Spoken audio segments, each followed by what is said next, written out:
ಶ್ರೀ ಗುರು ರಾಘವೇಂದ್ರ ಸ್ವಾಮಿ ಜ್ಯೋತಿಷ್ಯ. ಮಂತ್ರಾಲಯದಲ್ಲಿ ತಮ್ಮ ತಪೋಶಕ್ತಿಯಿಂದ ವಾಕ್ಯ ಸಿದ್ಧಿ ಮಂತ್ರಸಿದ್ಧಿ ಪಡೆದಿರುವ ಪಂಡಿತ್ ಶ್ರೀ ಅಪ್ಪಟಾಚಾರ್ಯರು ತಾಂತ್ರಿಕ ಜ್ಯೋತಿಷ್ಯರು. ಶ್ರೀ ಸಾಯಿಬಾಬಾ ಹಾಗೂ ರಾಘವೇಂದ್ರ ಸ್ವಾಮಿಯ ಆರಾಧಕರು. ನಿಮ್ಮ ಸಮಸ್ಯೆಗಳ ಪರಿಹಾರಕ್ಕೆ ಇಲ್ಲಿದೆ ದಿವ್ಯ ಮಾರ್ಗ.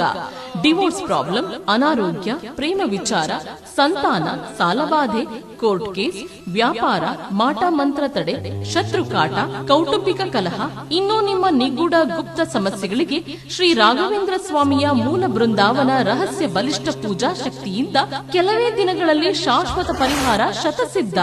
ವಿಶೇಷ ಸೂಚನೆ: ಅಲ್ಲಿ ಇಲ್ಲಿ ಕೇಳಿ ಎಲ್ಲೂ ಪರಿಹಾರವಾಗದ ನಿಮ್ಮ ಸರ್ವ ಸಮಸ್ಯೆಗಳಿಗೆ ಇಲ್ಲಿದೆ ದಿವ್ಯ ಮಾರ್ಗ. ನಂಬಿಕೆಟ್ಟವರಿಲ್ಲವೋ ಈ ರಾಯರ. ನೀವು ಬಯಸುವ ನೆಮ್ಮದಿಯ ಜೀವನಕ್ಕಾಗಿ ಒಮ್ಮೆ ಸಂಪರ್ಕಿಸಿ. ಶ್ರೀ ಗುರು ರಾಘವೇಂದ್ರ ಸ್ವಾಮಿ ಜ್ಯೋತಿಷ್ಯ, ಪಂಡಿತ್ ಶ್ರೀ ಅಪ್ಪಟಾಚಾರ್ಯರು. ಫೋನಿನ ಮೂಲಕ ಪರಿಹಾರ. ಮೊಬೈಲ್ ಸಂಖ್ಯೆ 9008111181. ಪೂಜ್ಯಾಯ ರಾಘವೇಂದ್ರಾಯ ಸತ್ಯಧರ್ಮರತಾಯ ಚ ಭಜತಾಂ ಕಲ್ಪವೃಕ್ಷಾಯ ನಮತಾಂ ಕಾಮಧೇನವೇ. ಎಲ್ರಿಗೂ ನಮಸ್ಕಾರ. ಇವತ್ತಿನ ವಿಡಿಯೋ ಈಗೇನು ನೀವು ಸ್ಕ್ರೀನ್ ಮೇಲೆ ನೋಡ್ತಾ ಇದ್ದೀರಾ, ಮಂತ್ರಾಲಯದಲ್ಲಿ ಇವತ್ತಿನಿಂದ ರಾಯರ ಸಪ್ತಾಹ ಸೇವೆ ಪ್ರಾರಂಭವಾಗಿ ಮಹಾಮಂಗಳಾರತಿ ಮಾಡ್ತಿರುವಂತಹದ್ದು. ರಾಯರ ಅಲಂಕಾರವನ್ನು ಕೂಡ ನೋಡಬಹುದು. ಇದು ಇವತ್ತಿನ ರಾಯರ ಪೂಜೆಯ ಒಂದು ವಿಡಿಯೋ. ಎಲ್ಲರೂ ಕೂಡ ನಮಸ್ಕಾರ ಮಾಡ್ಕೊಳ್ಳಿ. ಇನ್ನು ಇವತ್ತಿನ ವಿಡಿಯೋನಲ್ಲಿ ರಾಯರ ವರ್ಧಂತಿಗೆ 3 ದಿವಸಗಳ ಕಾಲ ಮಾಡುವಂತಹ ಒಂದು ವ್ರತದ ಬಗ್ಗೆ ನಿಮಗೆ ಕಂಪ್ಲೀಟಾಗಿ ಇನ್ಫಾರ್ಮೇಷನನ್ನು ಕೊಡ್ತೀನಿ. ನೋಡಿ, ಇದು ಕೇವಲ ಹೊಸದಾಗಿ ಪ್ರಾರಂಭ ಮಾಡಿಕೊಳ್ಳುವಂಥವ್ರಿಗೆಲ್ಲ, ಯಾರೆಲ್ಲ 9 ದಿವಸದ ವ್ರತ ಜೊತೆಯಲ್ಲಿ ಸಪ್ತಾಹ ಸೇವೆ ಅಂದರೆ 7 ದಿವಸಗಳ ಸೇವೆಯನ್ನು ಪ್ರಾರಂಭ ಮಾಡ್ಕೊಂಡಿದ್ದೀರಾ ಇವತ್ತಿಂದ, ಎಲ್ರಿಗೂ ಕೂಡ ಕೊನೆಯ 3 ದಿವಸದ ಪೂಜೆ ಒಂದೇ ಆಗಿರುತ್ತೆ.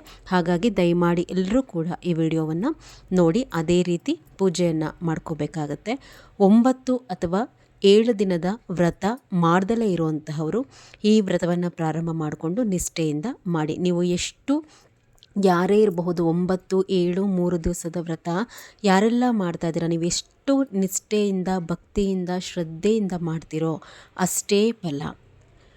ಈ ವಿಡಿಯೋ ಕೊನೆಯಲ್ಲಿ ಯಾರೆಲ್ಲ ನೀವು ವ್ರತ ಮಾಡ್ತಾ ಇದ್ದೀರಲ್ವಾ, ಏನೇನೆಲ್ಲ ಸಂಕಲ್ಪಗಳನ್ನು ರಾಯರ ಹತ್ರ ಕೇಳ್ಕೊಂಡಿರ್ತೀರಾ, ಅದನ್ನು ರಾಯರು ಈಡೇರಿಸ್ತಾರೋ ಇಲ್ವೋ ಅನ್ನೋಂಥದ್ದನ್ನು ನೀವು ರಾಯರಿಂದ ಯಾವ್ಯಾವ ರೀತಿ ತಿಳ್ಕೊಬಹುದು.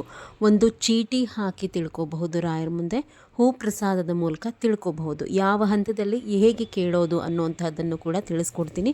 ವಿಡಿಯೋವನ್ನು ಎಲ್ಲೂ ಕೂಡ ಸ್ಕಿಪ್ ಮಾಡಲಿಕ್ಕೆ ಹೋಗಬೇಡಿ, ಪೂರ್ತಿಯಾಗಿ ನೋಡಿ. ವ್ರತದ ನಿಯಮಗಳು ಅಂತ ಹೇಳಿ ಬಂದಾಗ, ಮನೆಯಲ್ಲಿ ನಾನ್ ವೆಜ್ ಮಾಡೋ ಹಾಗಿಲ್ಲ, ಯಾರೂ ಕೂಡ ನಾನ್ ವೆಜ್ ತಿನ್ನೋ ಹಾಗಿಲ್ಲ.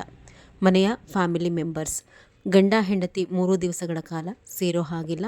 ಈರುಳ್ಳಿ ಬೆಳ್ಳುಳ್ಳಿಯನ್ನು ಬಳಸಿ ಊಟ ಮಾಡೋ ಹಾಗಿಲ್ಲ. ವ್ರತ ಮಾಡ್ತಿರಲ್ವ ಅವರು ಮಾತ್ರ, ಮಿಕ್ಕಂತಹವರು ತಿನ್ನಬಹುದು. ಆಗೋದೇ ಇಲ್ಲ ಅಂತಂದರೆ ಈರುಳ್ಳಿ ಬೆಳ್ಳುಳ್ಳಿ ಬಳಕೆ ಮಾಡ್ಕೊಳ್ಳಿ, ತೊಂದರೆ ಇಲ್ಲ. ಬಟ್ ಬಿಟ್ಟಷ್ಟು ಶುಭ ಫಲಗಳಿರುತ್ತೆ.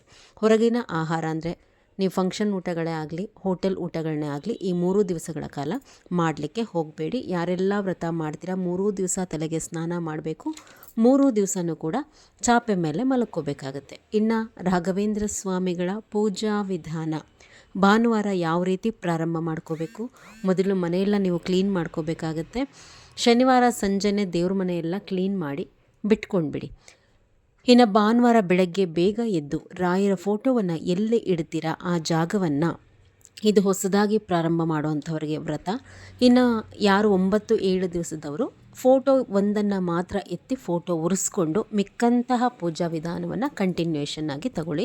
ಯಾರೆಲ್ಲ ವ್ರತ ಮಾಡ್ತೀರಾ ಪ್ರತಿನಿತ್ಯ ರಾಯರ ಫೋಟೋವನ್ನು ಒರೆಸಲೇಬೇಕು. ತುಂಬ ಜನ ಕಮೆಂಟಲ್ಲಿ ಕೇಳೋ ಪ್ರಶ್ನೆ, ಡೈಲಿ ಒರೆಸ್ಬೇಕಾ?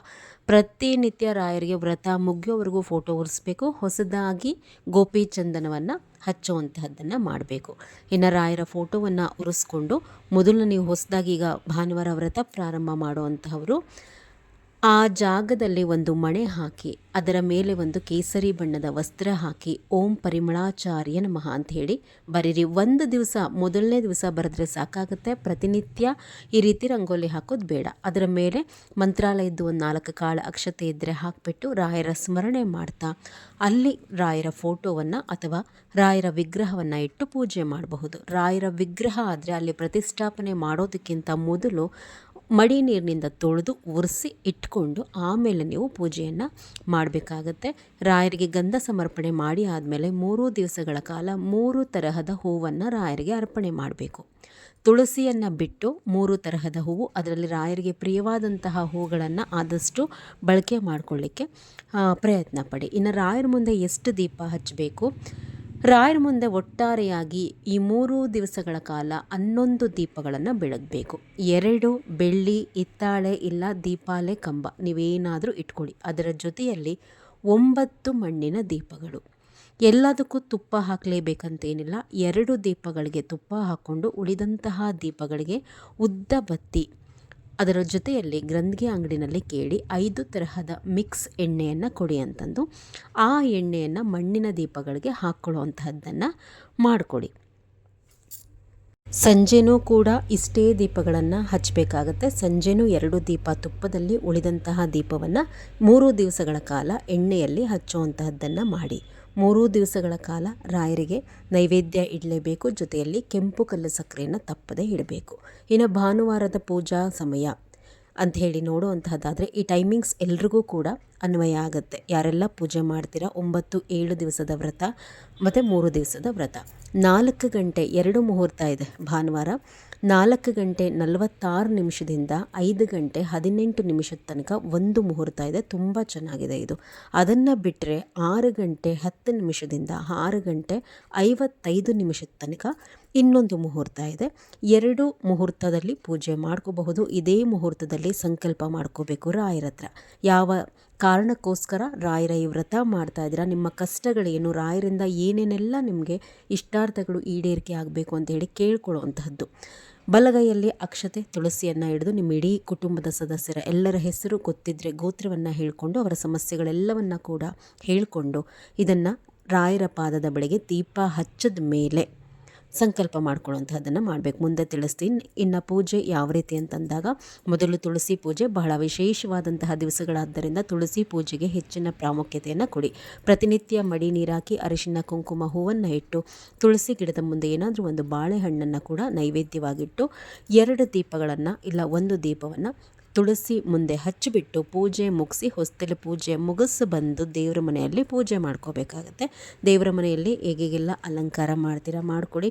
ರಾಯರ ಫೋಟೋ ಬಲಭಾಗಕ್ಕೆ ಹೊಸದಾಗಿ ಪೂಜೆ ಪ್ರಾರಂಭ ಮಾಡ್ತಾ ಇರುವಂತಹವರು ಗಣಪತಿಯ ಪ್ರತಿಷ್ಠಾಪನೆಯನ್ನು ಮಾಡಿಕೊಂಡು ಗಣಪತಿಗೆ ಕೂಡ ಗಂಧ ಅರಿಶಿನ ಕುಂಕುಮ ಗೆಜ್ಜೆ ವಸ್ತ್ರ ಹೂವು ಸಿಕ್ಕಿದ್ರೆ ಒಂದು 21 ಗರಿಕೆ, ಆತನಿಗೆ ಸ್ವಲ್ಪ ಒಂಚೂರು ಬೆಲ್ಲ ನೈವೇದ್ಯವಾಗಿಟ್ಟು ಈ ವ್ರತವನ್ನು ನಾನು ಮಾಡ್ತಾ ಇದ್ದೀನಿ, ಯಾವ ವಿಘ್ನಗಳು ಕೂಡ ಅಡ್ಡಿ ಬಾರದ ಹಾಗೆ ಅನುಗ್ರಹ ಮಾಡು ಅಂತ ಹೇಳಿ ಗಣೇಶನನ್ನು ಕೂಡ ಪ್ರಾರ್ಥನೆ ಮಾಡ್ಕೋಬೇಕು. ಜೊತೆಯಲ್ಲಿ ಹೊಸದಾಗಿ ವ್ರತ ಪ್ರಾರಂಭ ಮಾಡ್ತಾ ಇರೋರು ಮನೆ ದೇವರ ಮುಂದೆ ಎಲೆ ಅಡಿಕೆಯಲ್ಲಿ 11 ರೂಪಾಯಿ ಇಟ್ಟು ಈ ವ್ರತಕ್ಕೆ ನಿಮ್ಮ ಅನುಗ್ರಹ ಅಪ್ಪಣೆ ಬೇಕು ಅಂತ ಹೇಳಿ ಅವರ ಅನುಮತಿಯನ್ನು ಕೂಡ ಕೇಳ್ಕೋಬೇಕಾಗತ್ತೆ. ದೇವರ ಮನೆಯಲ್ಲಿ ಏನು 2 ದೀಪ ಇಡ್ತೀರಾ ನಾರ್ಮಲ್ ಆಗಿ ಪ್ರತಿನಿತ್ಯ ಹಚ್ಚೋ ಹಾಗೆ 2 ದೀಪ ರೆಡಿ ಮಾಡ್ಕೊಳ್ಳಿ. ಅದಾದಮೇಲೆ ಈ 3 ದಿವಸಗಳ ಕಾಲ ತಪ್ಪದೆ ಶ್ರೀಹರಿಯ ಪೂಜೆಯನ್ನು ಮಾಡಬೇಕು. ಎಷ್ಟು ಭಕ್ತಿಯಿಂದ ಮಾಡ್ತಿರೋ ಅಷ್ಟು ರಾಯರು ಒಲಿತಾರೆ. ಶ್ರೀಮನ್ನಾರಾಯಣನ ಸ್ವರೂಪದ ಯಾವುದೇ ಫೋಟೋ ಅಥವಾ ವಿಗ್ರಹ ಇದ್ದರೆ ಅದಕ್ಕೆ ಗಂಧ ಅರಿಶಿನ ಕುಂಕುಮ ಗೆಜ್ಜೆ ವಸ್ತ್ರವನ್ನು ಇಟ್ಟು 1 ಮಣ್ಣಿನ ದೀಪವನ್ನು ಅವರ ಮುಂದೆ 3 ದಿವಸಗಳ ಕಾಲ ಹಚ್ಚಬೇಕಾಗತ್ತೆ. ಆದಷ್ಟು ತುಪ್ಪದಲ್ಲೇ ಹಚ್ಕೊಳ್ಳಿ. ಇನ್ನು ರಾಯರ ಮುಂದೆ 11 ದೀಪಗಳು. ತುಳಸಿ ಮುಂದೆ ದೀಪ ಹಚ್ಚಿ ಬರ್ತೀರಾ, ದೇವರ ಮನೆಯಲ್ಲಿರುವಂತಹ 2 ದೀಪ ಹಚ್ತೀರಾ. ಅದಾದಮೇಲೆ ಶ್ರೀಮನ್ನಾರಾಯಣನ ಸ್ಮರಣೆ ಮಾಡಿ 1 ಮಣ್ಣಿನ ದೀಪ, ತದನಂತರ ರಾಯರ ಮುಂದೆ ಇರುವಂತಹ 11 ದೀಪಗಳನ್ನು ಏಕಕಾಲಕ್ಕೆ ಹಚ್ಕೊಂಡು ಈಗ ದೀಪ ಹಚ್ಚಿದ್ದಾದಮೇಲೆ ಸಂಕಲ್ಪ ಮಾಡ್ಕೋಬೇಕು. ಯಾರಾದರೂ ಅಭಿಷೇಕ ಮಾಡುವಂಥವರಿದ್ದರೆ ಗಂಡಸರು ತುಪ್ಪದ ದೀಪಗಳನ್ನು ರಾಯರ ಮುಂದೆ ಹಚ್ಚಿದ್ದಾದಮೇಲೆ ಅಭಿಷೇಕವನ್ನು ಮಾಡ್ಕೊಳ್ಳುವಂತಹದ್ದನ್ನು ನೀವು ಮಾಡ್ಕೊಳ್ಳಿ. ಇದಾದ ಮೇಲೆ ನೀವೇನು ಮಾಡಬೇಕಾಗತ್ತೆ, ಧೂಪವನ್ನು ತೋರಿಸಿ ರಾಯರಿಗೆ ಸ್ತೋತ್ರ ಸೇವೆಯನ್ನು ಮಾಡಬೇಕಾಗತ್ತೆ. ಸ್ತೋತ್ರಗಳು ಅಂಥೇಳಿ ಬಂದಾಗ ವಿಷ್ಣು ಸಹಸ್ರನಾಮವನ್ನು ಭಾಗ ಮಾಡಿಕೊಂಡು 3 ದಿವಸಗಳಲ್ಲಿ ಭಾನುವಾರ ಸೋಮವಾರ ಮಂಗಳವಾರ ಮುಗಿಸ್ಕೊಳ್ಳಿ. ಇದಾದ ಮೇಲೆ ರಾಯರ ಅಷ್ಟೋತ್ರ ಹೇಳ್ಕೋಬೇಕು. ವ್ರತ ಅಂತ ಹೇಳಿ ಬಂದಾಗ ರಾಯರ ಗಾಯತ್ರಿ ಮಂತ್ರವನ್ನು ತಪ್ಪದೇ ಪಾರಾಯಣ ಮಾಡಬೇಕು. ಅಲ್ಲೇ ನಿಮ್ಮ ಕಷ್ಟ ಕಳೆಯುವಂತಹದ್ದು. ಪ್ರತಿನಿತ್ಯ ಬೆಳಗ್ಗೆ 48 ಬಾರಿ ರಾಯರ ಗಾಯತ್ರಿ ಮಂತ್ರವನ್ನು ಹೇಳ್ಕೊಳ್ಳಿ. ಇದಾದಮೇಲೆ ಅಕ್ಷರ ಮಾಲಿಕಾ ಸ್ತೋತ್ರ ಹೇಳ್ಕೊಳ್ಳಿ. ಮತ್ತು ಋಣ ವಿಮೋಚನಾ ಸ್ತೋತ್ರ, ಯಾರೆಲ್ಲ ಸಾಲ ಬಾಧೆಯಿಂದ ನಡೆಸ್ತಾ ಇದ್ದೀರಾ ಋಣ ವಿಮೋಚನಾ ಸ್ತೋತ್ರವನ್ನು ಹೇಳ್ಕೊಳ್ಳುವಂತಹದ್ದನ್ನು ಮಾಡಿ ಒಂದು 21 ಇಲ್ಲ 48 ಬಾರಿ ರಾಯರ ಈ ಸ್ತೋತ್ರಗಳಿಗೆ ನಿಮ್ಮ ಕಷ್ಟವನ್ನು ಕಳೆಯುವಂತಹ ಶಕ್ತಿ ಇರುತ್ತೆ. ಇದನ್ನು ಹೇಳ್ಕೊಳ್ಬೇಕಲ್ಲ ಅಂತ ಹೇಳಿ ಹೇಳ್ಕೊಬಾರ್ದು. ತುಂಬ ಭಕ್ತಿ ಶ್ರದ್ಧೆಯಿಂದ ರಾಯರನ್ನೇ ನೆನೀತಾ ಹೇಳ್ಕೋಬೇಕು, ತುಂಬ ಒಳ್ಳೆಯದಾಗತ್ತೆ. ಇದಾದ ಮೇಲೆ ನೋಡಿ, ನೀವು ಈಗೇನು ವ್ರತ ಮಾಡ್ತಾ ಇದ್ದೀರಾ, 9 ದಿವಸ 7 ದಿವಸ 3 ದಿವಸಗಳ ವ್ರತವನ್ನು ಮಾಡ್ತಾ ಇರುವಂತಹವರು, ಈ ನಮ್ಮ ಸಂಕಲ್ಪಗಳು ಈಡೇರುತ್ತೋ ಇಲ್ವೋ ಅಂತ ಹೇಳಿ ರಾಯರ ಮುಂದೆ ಒಂದು ಚೀಟಿಯನ್ನು ಬರೆದು ಹಾಕಿ ರಾಯರನ್ನು ಪ್ರಶ್ನೆ ಕೇಳಬಹುದು. ಈ ಹಂತದಲ್ಲಿ ಅಂದರೆ ನೀವು ಸ್ತೋತ್ರ ಹೇಳ್ಕೊಂಡಾದಮೇಲೆ 2 ತುಪ್ಪದ ಬತ್ತಿ ಹಚ್ಚಿ ರಾಯರಿಗೆ ಏನು ಆರತಿಯನ್ನು ಮಾಡಿದ್ದಾದಮೇಲೆ ರಾಯರ ಮುಂದೆ ಪ್ರಶ್ನೆ ಹಾಕಬಹುದು. ಸಪ್ರೇಟ್ ಒಂದು ವಿಡಿಯೋವನ್ನು ಮಾಡ್ತೀನಿ. ಅದು ಈ ಬೇರೆ ಬೇರೆ ಥರದಲ್ಲೆಲ್ಲ ಹೇಳಿಕೊಟ್ಟು ಬಹಳ ಒಂದು ರೀತಿ ಸ್ಪ್ರೆಡ್ ಆಗಿಬಿಟ್ಟಿದೆ. ಸರಿಯಾದಂತಹ ಮಾಹಿತಿಯನ್ನು ಕೊಡ್ತೀನಿ. ಈ ಒಂದು ರೀತಿನಲ್ಲಾದ್ರೂ ಕೂಡ ಕೇಳ್ಕೊಳ್ಳಿ, ಇಲ್ವಾ ಹೂಪ್ರಸಾದವನ್ನಾದರೂ ಕೂಡ ಕೇಳಿ. ಈ ಹಂತದಲ್ಲೇ ಕೇಳಬೇಕು. ಪ್ರತಿಯೊಬ್ಬರಿಗೂ ರಾಯರು ಹೂಪ್ರಸಾದ ಕೊಡ್ತಾರೆ. ಅವ್ರಿಗೆ ಆಗುತ್ತೆ, ಇವ್ರಿಗಾಗುತ್ತೆ, ನನಗಾಗಲ್ವ, ಕೇಳಿ ನೋಡಿ, ನಿಮಗೆ ಗೊತ್ತಾಗುತ್ತೆ ಹೂ ಕೊಡ್ತಾರೋ ಇಲ್ವೋ ಅಂತ ಹೇಳಿ. ಹೇಗೆ ತಿಳ್ಕೊಳ್ಳೋ ಅಂತಹದ್ದು, ನೀವು ಏನಾದರೂ ಪ್ರಶ್ನೆ ಕೇಳಿದಾಗ ಟೈಮಿಂಗ್ಸ್ ನೋಡ್ಕೋತಾ ಇರಬೇಕು ಫೋನಲ್ಲಿ. 2 ರಿಂದ 3 ನಿಮಿಷದಲ್ಲಿ ಬಲಗಡೆ ಪ್ರಸಾದ ಆದರೆ ನೀವೇನು ಅಂದ್ಕೊಂಡಿರ್ತೀರ ಬಹಳ ಬೇಗ ಆಗುತ್ತೆ. ಎಡಗಡೆ ಪ್ರಸಾದ ಆದರೆ ಸ್ವಲ್ಪ ನಿಧಾನವಾಗುತ್ತೆ. ಹೂಪ್ರಸಾದ ಕೇಳಿ 5 ನಿಮಿಷ ಕಳೆದ್ರೂ ಆಗಲೇ ಇಲ್ಲ ಅಂತಂದರೆ ಖಂಡಿತ ಆ ಕೆಲಸ ಸ್ವಲ್ಪ ಆಗೋದಿಲ್ಲ ಅಂತಾನೆ ಅರ್ಥ. ಇಲ್ಲ ರಾಯರೇನಾದರೂ ಮುಂದೆ ದಾರಿ ಮಾಡಬಹುದು. ಆಗೋದಿಲ್ಲ ಅಂತ ಹೇಳಿ ರಾಯರು ತಟಸ್ಥ ಕೂತಿದ್ದಾರೆ ಅಂದರೆ ಆ ಕೆಲಸ ಆಗೋದ್ರಿಂದ ನಿಮಗೆ ಅನುಕೂಲಕ್ಕಿಂತ ಅನಾನುಕೂಲನೇ ಹೆಚ್ಚು ಅಂತ. ಬೇರೆ ಏನಾದರೂ ಒಳ್ಳೆಯ ರೀತಿಯಲ್ಲಿ ದಾರಿ ಮಾಡ್ತಾರೆ, ತಾಳ್ಮೆಯಿಂದ ಇರಿ. ಇದಾದ ನಂತರ ಅಂದರೆ ಈ ಸ್ಟೆಪ್ ಆದ ನಂತರ ರಾಯರಿಗೆ 3 ತರಹದ ಹಣ್ಣುಗಳನ್ನು ಇಟ್ಟು, ಸಜ್ಜಿಗೆ ಇಲ್ಲ ಅಂತಂದರೆ ಕಡಲೆಬೇಳೆ, ಹಯಗ್ರೀವ ಇಟ್ಬಿಟ್ಟು ಇದಾದ ಮೇಲೆ ಪಂಚಾರತಿಯನ್ನು ಮಾಡಿ ಮಹಾಮಂಗಳಾರತಿಯನ್ನು ಮಾಡಿ. ಹಣ್ಣುಗಳನ್ನು ನೀವು ಫಸ್ಟೇ ಒಂದು 3 ದಿನ ಮುಂಚೆ ತಂದಿಟ್ಕೊಂಡ್ರೆ ಒಂದೊಂದು ಹಣ್ಣು 3 ದಿವಸನೂ ನೈವೇದ್ಯವಾಗಿಟ್ಟು ನಡೆಯುತ್ತೆ. ರಾಯರಿಗೆ ಬೇರೆ 3 ತರಹದ ಹಣ್ಣಿಡಬೇಕು. ಶ್ರೀಮನ್ನಾರಾಯಣನ ಸ್ವರೂಪ ಫೋಟೋ ಏನಿಟ್ಕೊಂಡಿರ್ತೀರಲ್ವ ಅವರಿಗೆ ಸಪ್ರೇಟ್ ಒಂದು 3 ಹಣ್ಣನ್ನು, ಅವ್ರಿಗೂ ಕೂಡ 3 ಹಣ್ಣನ್ನು ಸಪ್ರೇಟಾಗಿ ನೈವೇದ್ಯ ಇಡಬೇಕು. ಶ್ರೀಹರಿಯ ಸ್ವರೂಪಕ್ಕೆ ನೈವೇದ್ಯ ಅಂತ ಹೇಳಿ ಬಂದಾಗ ರಾಯರಿಗೆ ಇಟ್ಟರೆ ಸಾಕಾಗತ್ತೆ. ಮಾಡಿದ ನೈವೇದ್ಯ ಏನು ಶ್ರೀಹರಿಗೆ ಸಪ್ರೇಟಾಗಿ ಇಡಬೇಕಾಗಿಲ್ಲ. ನಿಮ್ಮ ಕುಲದೇವರಿಗೆ ಒಂದು ಬೌಲ್ನಲ್ಲಿ ಸಪ್ರೇಟಾಗಿ ನೈವೇದ್ಯವನ್ನು ಇಡಿ. ಕುಲದೇವರನ್ನು ಬಿಡಬಾರ್ದು ಯಾವುದೇ ವ್ರತ ಮಾಡಿದಾಗಲೂ ಕೂಡ. ನೈವೇದ್ಯ ಇಟ್ಬಿಟ್ಟು ಮಹಾಮಂಗಳಾರತಿ ಮಾಡ್ಕೊಳ್ಳಿ. 3 ದಿವಸನೂ ಕೂಡ ರಾಯರ ಮಠದಲ್ಲಿ ಹೆಜ್ಜೆ ನಮಸ್ಕಾರ ಹಾಕುವಂತಹದ್ದು ಬಹಳ ಶ್ರೇಷ್ಠ. ಮತ್ತೆ ಹೇಳ್ತೀರಾ 20 ಕಿಲೋಮೀಟ್ರು 30 ಕಿಲೋಮೀಟ್ರು ದೂರ ಇದೆ ಅಂತ ಹೇಳಿ. ಆಪ್ಷನಲ್ಲಿದು ಹೇಳಿರ್ತೀನಿ. ಹತ್ರ ಇರುವಂಥವ್ರಿಗೆ ಎಷ್ಟೇ ದೂರ ಇದ್ದರೂ ವರ್ಧಂತಿಯ ದಿವಸ ಮಾತ್ರ ಹೋಗಿ ರಾಯರ ದರ್ಶನ ಮಾಡುವಂತಹದ್ದನ್ನು ಮರಿಬೇಡಿ.